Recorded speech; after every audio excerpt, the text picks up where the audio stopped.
आदरणीय दर्शक एवं श्रोताज्यूहरूलाई म हार्दिक आभार प्रकट गर्न चाहन्छु। मैले आज खास गरेर भर्खरै हाम्रो दोस्रो कार्यकालको लागि स्थानीय तहको निर्वाचन सकिएको छ। धेरै ठाउँमा मतगणनाको परिणाम पनि आइसकेको छ र केही ठाउँमा मतगणनाको पनि जारी छ र मैले खास गरेर यो स्थानीय तहलाई हामी स्थानीय सरकार भन्छौँ। हाम्रो जनआन्दोलन पछि 2062-63 को जनआन्दोलन पछि नेपालमा राजतन्त्रको अन्त भयो र गणतन्त्रको स्थापना भयो र राजनीतिक दलहरूले संविधान सभा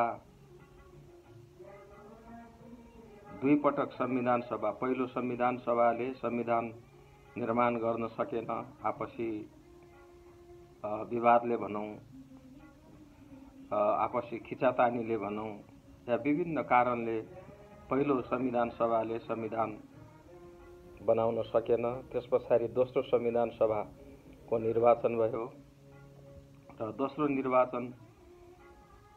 दोस्रो संविधान सभाले 2072 साल को संविधान जारी गर्यो र उक्त संविधान अन्तर्गत नेपाल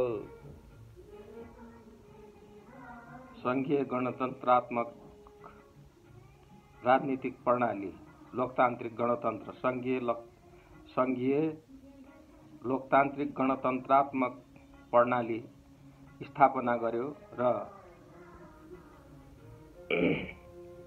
संघ अन्तर्गत संघीय संघ, त्यसपछि प्रदेश, त्यसपछि स्थानीय तह गरेर तीनटा राजनीतिक संरचनाहरू संविधानमा व्यवस्था गर्यो र त्यसपछि 2074 सालमा स्थानीय तहको निर्वाचन भयो। त्यसपछि संघीय र प्रदेशको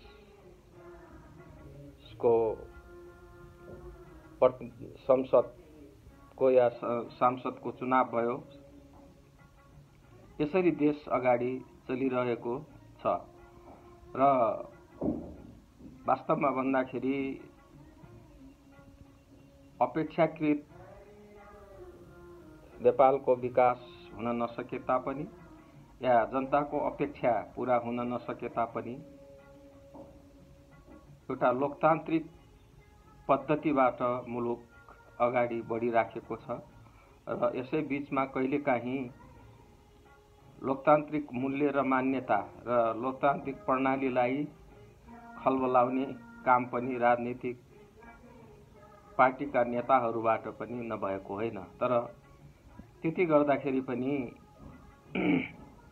अहिलेसम्म देश एउटा राजनीतिक लोकतान्त्रिक प्रणालीबाट देश अगाडि बढिराखेको छ र खुसीको कुरा अहिले दोस्रो चरणको स्थानीय तहको निर्वाचन सम्पन्न भइसकेको छ र वास्तवमा भन्दाखेरि प्रदेश संसद, संघीय संसद भनेको देशको नीति निर्माण गर्ने, प्रदेशको नीति निर्माण गर्ने र त्यसपछि कानुनहरू निर्माण गर्ने, ऐनका नीति नियमहरू निर्माण गर्ने, प्रदेशले प्रदेशको गर्ने र संघले संघीय संसदले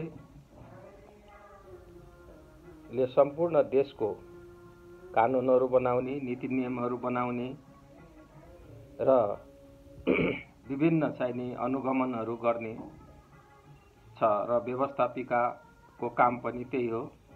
र त्यसरी हाम्रो देशमा सङ्घीय सरकार, जसलाई हामी कार्यपालिका भन्छौँ, र प्रदेश सरकार, प्रदेश व्यवस्थापिका, सङ्घीय व्यवस्थापिका र स्थानीय तहमा फरक छ। त्यसमा व्यवस्थापिका पनि र कार्यपालिका पनि एउटै उसमा कहिले व्यवस्थापिकाको काम पनि गर्छ र कार्यपालिकाको काम पनि गर्छ स्थानीय तहले। र खास गरेर स्थानीय सरकारको काम, स्थानीय तहको काम भनेको विकासका क्रियाकलापहरू सञ्चालन गर्ने हो।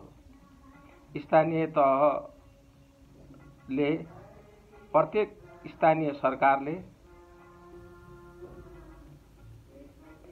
नगरपालिका, त्यसपछि गाउँपालिका, त्यसपछि जिल्ला समन्वय समिति गरेर 3 चरण छ। खास गरेर सक्रिय रूपमा विकास कार्यमा पालिकाहरू, नगरपालिका र गाउँपालिकाहरू र वार्षिक योजनाहरू बनाएर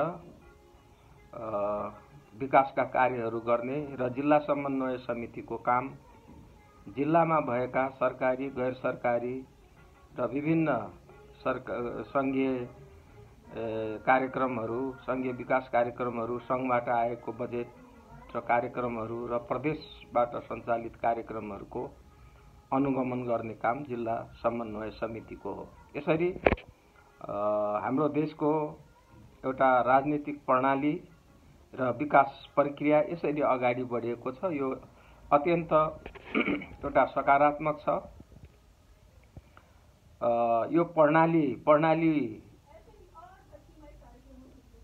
जुन स्थापित प्रणाली छ, त्यो प्रणाली अगाडि बढिराखेको छ र बीचबीचमा कहिलेकाहीँ अवरोधहरू देखा परे तापनि प्रणाली अगाडि बढिराखेको छ।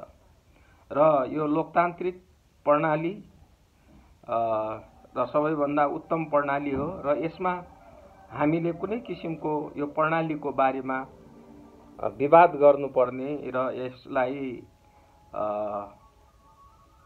यसको बारेमा टीका टिप्पणी गर्नुपर्ने, लोकतान्त्रिक प्रणालीको बारेमा जुन नेपालमा चाहिँ अगाडि संविधान तह अगाडि बढिरहेछ, यसको कुनै आवश्यक छैन। र यो सबैभन्दा उत्तम प्रणाली हो र विकल्प पनि यसको लोकतन्त्रको विकल्प लोकतन्त्र नै हुन्छ। यसमा कुनै चाहिँ दुविधा छैन। र खास गरेर स्थानीय तहमा पहिलो 2074 मा निर्वाचन भइसकेपछि राजनीतिक दलहरूबाट सहभागी भएर स्थानीय तहमा 5 वर्ष काम भयो र काम सकियो।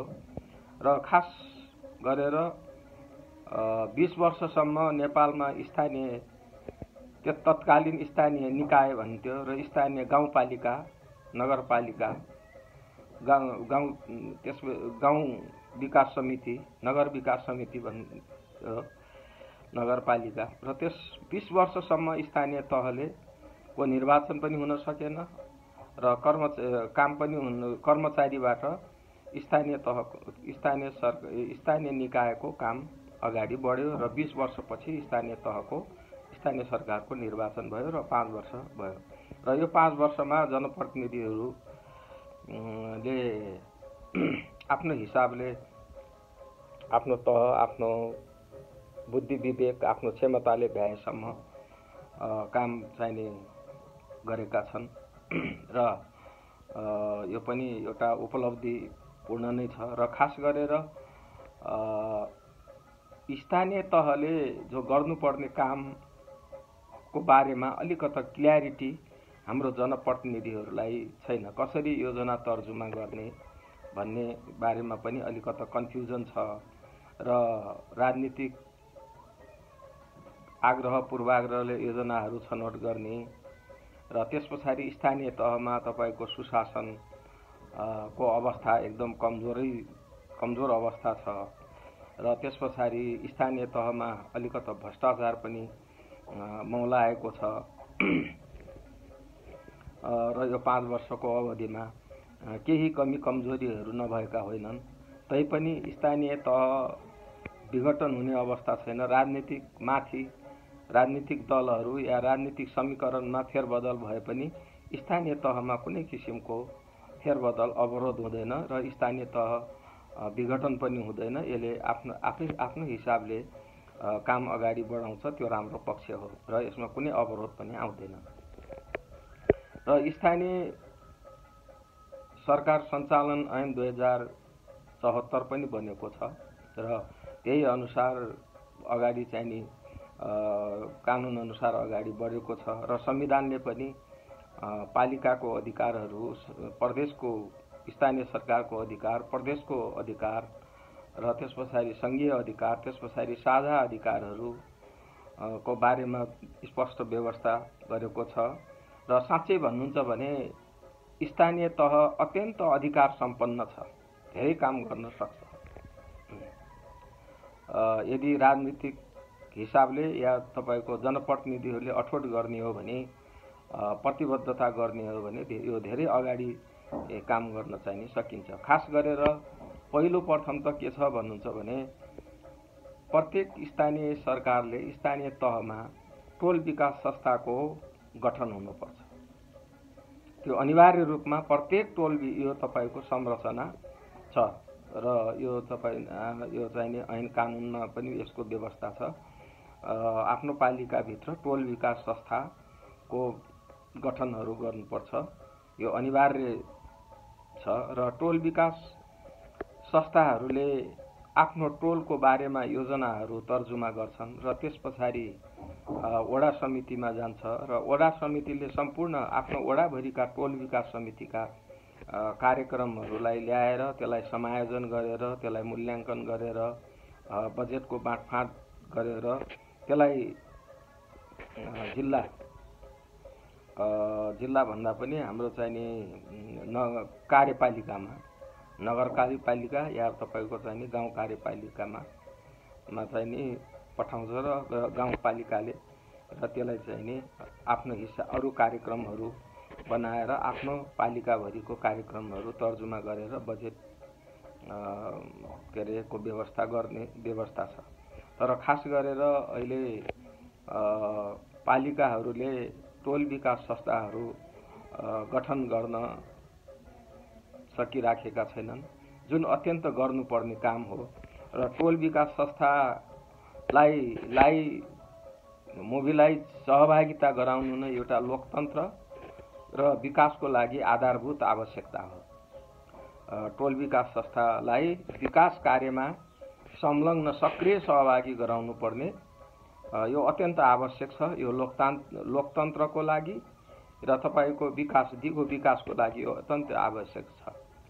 किनभने लोकतन्त्र र राजनीति भनेको के हो भन्दाखेरि एउटा विकास गरेर समृद्धि ल्याउने, यसको मूल उद्देश्य नै के हो भन्दा लोकतन्त्रको र राजनीतिको के हो भन्दाखेरि जनताको प्रत्यक्ष सहभागिताबाट, जनसहभागिताबाट, जस्तै अब निर्वाचनमा जनताले मत दिएर आफ्नो प्रतिनिधि छान्छन्, त्यो पनि एउटा सक्रिय जनसहभागिता हो। त्यसपछाडि विकास कार्यमा जनताले छानेका योजनाहरू पनि जनताले आफ्ना योजनाहरू पनि छान्न पाउनुपर्छ। जनप्रतिनिधिले हस्तक्षेप गर्नु हुँदैन। त्यसैले गर्दाखेरि लोकतन्त्रको लागि र विकासको लागि यो टोल विकास संस्था या मार्फत जनसहभागितालाई सक्रिय बनाउन अत्यन्त जरुरी छ र टोल विकास संस्थालाई संस्थागत विकास गर्ने, सक्षम बनाउने गर्नुपर्ने आवश्यकता छ। र यसै क्रममा आफ्नो पालिकामा आएका कार्यक्रमहरू, विभिन्न सरकारी, गैर सरकारी, विभिन्न संघीय कार्यक्रमहरू, प्रदेशका कार्यक्रमहरूलाई त्यसलाई अनुगमन गर्ने, सुपरभिजन गर्ने, त्यसको के कस्तो अवस्था छ बारेमा पालिकाहरूको प्रमुख भूमिका हुन्छ। र पालिकाहरूले खास गरेर 5वटा सेक्टरमा चाहिँ नि आफ्नो काम गर्नुपर्छ र आवधिक सकिन्छ भने तपाईको 20 वर्षको दीर्घकालीन योजना बनाउनुपर्छ पालिकाले। सकिँदैन भने तपाईको 5 वर्षको आवधिक योजना भन्छ, पेरियोडिक प्लान भन्छ। 5 वर्षको आवधिक योजना बनाउने र त्यो जनसहभागिताबाट बनाउने र त्यो आवधिक योजना मार्फत वार्षिक योजना तर्जुमा गरेर कार्यक्रमलाई वार्षिक रूपमा अगाडि लैजानुपर्छ। र पालिका भनेको तपाईको स्थानीय सरकार भनेको काम नै के हो भन्दाखेरि विकासको निकाय हो। यो तपाईको एउटा साँच्चै भन्नुहुन्छ भने यो एउटा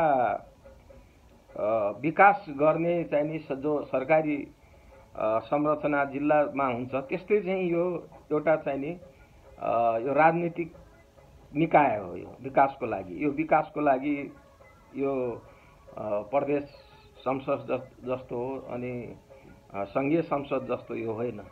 यसले तपाईको आफ्नो नीति नियम पनि बनाउने, कार्यक्रम पनि बनाउने र विकास पनि गराउने अनि विकासलाई पनि अगाडि बढाउने यसको चाहिँ नि प्रमुख भूमिका हो। त्यसैले पालिकाले 5 वटा क्षेत्रमा विकास चाहिँ नि आफ्नो चाहिँ नि योजनाहरू बनाउनु पर्छ। एउटा सामाजिक विकास क्षेत्रहरू हैन। अब यसमा म एकदम डिटेलमा चाहिँ नि म जान चाहन्न। सामाजिक क्षेत्रको विकास भनेको खानेपानी, शिक्षा, स्वास्थ्य हैन, मानवीय विकासहरू अनि हैन मानवीय विकास मानवहरूको तपाईको चाहिँ नि जनताको नागरिकहरूको क्षमता वृद्धिहरू गर्ने, टोल विकास संस्थाको क्षमता वृद्धिहरू गर्ने। त्यसपछि अर्को आयो आर्थिक विकास। आर्थिक विकासमा खास गरेर तपाईको उद्योगहरूको स्थापना गर्नमा चाहिँ नि प्राइभेट सेक्टरलाई चाहिँ नि एउटा उत्साह दिने, त्यो नीतिहरू बनाउने र त्यो सहयोगहरू गर्ने र त्यसपछि घरेलु उद्योगहरू गर्ने र त्यसपछि के छ भन्नुहुन्छ भने पर्यटन स्थलहरूको निर्माण गर्ने र त्यसपछि गरेर आफ्नो पालिकाभित्रमा कृषिलाई एउटा व्यावसायिक रूपबाट अगाडि बढाउने। दुई किसिमबाट, एउटा तपाईको घरायसी आफ्नो चाहिँ नि जीविकोपार्जन गर्नको लागि गरिने कृषि र एउटा व्यावसायिक रूपमा गरिने कृषिलाई छुट्याएर व्यावसायिक कृषिलाई बढीभन्दा बढी चाहिँ नि महत्त्व दिनुपर्छ यो आर्थिक विकासको कार्यक्रममा। त्यसपछि तपाईको वातावरणीय संरक्षण हैन। सबैभन्दा ठुलो कुरा के भन्दाखेरि वातावरण संरक्षण भनेको आफ्नो पालिकाभित्र भएका वन जङ्गलहरूको संरक्षण गर्ने, पानीका मुहानहरूको संरक्षणहरू गर्ने अनि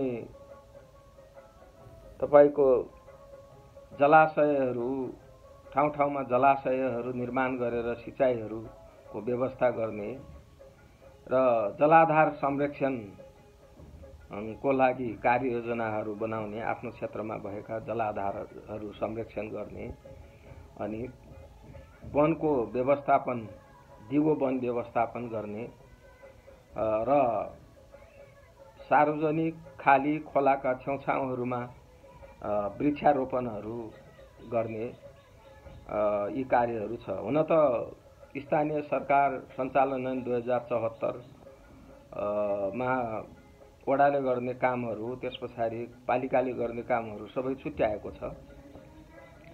र अर्को महत्त्वपूर्ण काम भनेको के हो भन्दाखेरि पूर्वाधार। र पूर्वाधार भन्नु पनि गुणस्तरीय पूर्वाधारहरू, बाटो सिँचाइहरू र खास गरेर अहिले पालिकाहरूमा पूर्वाधारहरू त्यति गुणस्तरीय रूपमा देखिएका छैनन्। बाटाहरू निर्माण भएका छन्, पिच भएका छन्, तर के छ भन्दाखेरि 5-6 महिनामा खाल्टाखुल्टीहरू देखिने, बिग्रिने अवस्था छ र पालिकाहरूले पूर्वाधार गुणस्तरीय पूर्वाधारलाई विशेष ध्यान दिनुपर्छ। अनि अर्को कुरा तपाईको सुशासन। यी चिजहरू सबै भयो। यदि सुशासन भएन भने कुनै चिज तपाईको आर्थिक विकास पनि हुन सक्दैन, सामाजिक विकास हुन पनि सक्दैन। वातावरण सुशासन भनेको एउटा के भन्दाखेरि यो ड्राइभिङ गर्ने एउटा शक्ति हो। यो सुशासन भनेको तपाईको यो अति नभई नहुने चाहिने एउटा चाहिने तत्त्व हो भनौँ यो सुशासन। र सुशासनमा के हुनु पर्यो भन्दाखेरि पहिले सहभागिता, जनसहभागिता हुनु पर्यो। सुशासनका खम्बाहरू जनसहभागिता हुनु पर्यो। जनसहभागिता भन्दाखेरि हाम्रो कसरी भन्दाखेरि टोल विकास संस्थाहरूलाई गठन गरेर तिनीहरूलाई क्षमता वृद्धि गरी उनलाई सहभागी गराउने एउटा सहभागिता, सुशासनका खम्बाहरू। त्यस पछाडि पारदर्शिता भन्नाले बजेट कति आयो, कार्यक्रममाहरू कति खर्च भयो, अनि कहाँ कति खर्च भयो भनेर तपाईको त्यो पारदर्शिता हुनु पर्यो। त्यस पछाडि एउटा अब दूरदर्शिता भन्नुभएपछि तपाईँ 5 वर्ष 10 वर्ष 20 वर्षमा हाम्रो पालिकाहरू कहाँ पुग्ने हो, हामी 5 वर्षमा हाम्रो पालिकाहरूलाई कहाँ लैजाने, अनि के गर्ने, हाम्रो के अरे दीर्घकालीन लक्ष्य के हो, अनि र 20 वर्षमा हामीले हाम्रो पालिकालाई कहाँ लैजाने, त्यो तपाईको दूरदर्शिता हुनु पर्यो। त्यसको लागि के गर्नु पर्यो, मास्टर प्लान 20 वर्षको बनाउनु पर्यो र 5 वर्षको पेरियोडिक प्लान बनाउनु पर्यो। त्यो अति अनिवार्य छ। धेरै नगर यी पालिकाहरूले, स्थानीय सरकारहरूले बनाएको देखिँदैन। अर्को तपाईको जवाबदेहिता र स्थानीय सरकार जनताप्रति जवाबदेही हुनु पर्यो। उसले गरेका कामहरू, क्रियाकलापहरूलाई जनताप्रति जवाबदेही र हुनु पर्यो, जनतालाई जवाब दिनु पर्यो र जनताप्रति उत्तरदायी हुनु पर्यो। त्यसरी गर्दाखेरि यो सुशासनको हिसाबमा यो 4वटा खम्बालाई स्थानीय तहले, स्थानीय सरकारले यो लागू गर्नुपर्छ। अनि र भयो भने यसरी अगाडि चाहिँ नि बढ्न सक्छ र आफ्नो स्थानीय तहमा आफ्नो चाहिँ पालिकाभित्र भएका गैर सरकारी संस्थाहरूलाई एउटा चाहिँ गैर सरकारी संस्था मैत्री वातावरण चाहिँ बनाउनु पर्छ र गैर सरकारी संस्थाहरूको स्रोतलाई पनि परिचालन गर्नुपर्छ। खाली सरकारी पैसा, सरकारी बजेटले मात्रै अगाडि बढ्न सक्दैन र आन्तरिक रूपबाट जो आन्तरिक स्रोत हुन्छ त्यसले पनि विकासका कार्यक्रमहरूलाई प्रभावकारी रूपमा बजेट अपुग्नै हुन्छ। त्यसले गर्दाखेरि गैर सरकारी संस्था भनेका सरकारका चाहिने सहयोगी हातहरू हुन् र यसप्रति पूर्वाग्रही हुनुपर्ने कुनै आवश्यकता छैन। आफ्नो पालिकामा काम गर्ने सहकारी संस्था, गैर सरकारी संस्थाहरूलाई त्यो वातावरण र सहकार्य गरेर अगाडि गरेपछि एउटा स्रोतको चाहिने दोहोरोपन पनि हुँदैन र बजेटको चाहिँ पनि पालिकामा बजेटको पनि थप हुन्छ। र यी कुराहरूलाई अब नवनिर्वाचित जनप्रतिनिधिहरूले राम्रोसँग मूल्याङ्कन गरेर एउटा दलीय पूर्वाग्रहबाट माथि उठेर हामीले यो पालिकाको चाहिने समग्र समृद्धिको लागि, जनताको जीवनस्तर उठाउनको लागि हामीले काम गर्नुपर्छ र सबैको सहयोग लिनुपर्छ भन्ने चाहिने एउटा प्रतिबद्धता र एउटा सोच अगाडि बढ्यो भने पालिकाको स्थानीय सरकार या भनौँ पालिकाको स्थानीय तहको विकास गर्नमा सहज हुन्छ। एउटा त्यो भूमिका चाहिने जनप्रतिनिधिहरूले निभाउनुपर्छ भन्ने म निर्वाचित जनप्रतिनिधिहरूलाई म विनम्र अनुरोध गर्न चाहन्छु। तपाईहरू चाहे जुन पार्टीबाट जितेर आउनुभयो, अब तपाईहरू जनताको प्रतिनिधि हो र दलीय तपाईको पूर्वाग्रही आग्रही भएर त्यो गर्नु हुँदैन। त्यो गर्यो भने के छ भन्दाखेरि विकास अगाडि जान सक्दैन। अनि तपाईहरू चाहिँ नि जनताहरूको नेता हो र नि जनताहरूको अगुवा हो र जनताको साथ, नागरिकको साथ तपाईहरूले लिनुपर्छ भन्दै र सबै नगरपालिकामा जो अहिले चाहिने विभिन्न दलहरूबाट या स्वतन्त्र रूपबाट जित्नु भएको छ, उहाँहरूलाई म हार्दिक शुभकामना दिन चाहन्छु, बधाई दिन चाहन्छु र उहाँहरूको 5 वर्षको कार्यकाल अत्यन्त चाहिने सफल होस्, आफ्नो पालिकाको चाहिने विकास होस्, समृद्धि होस् भनी म शुभकामना दिन चाहन्छु। हस्त, नमस्कार, धन्यवाद।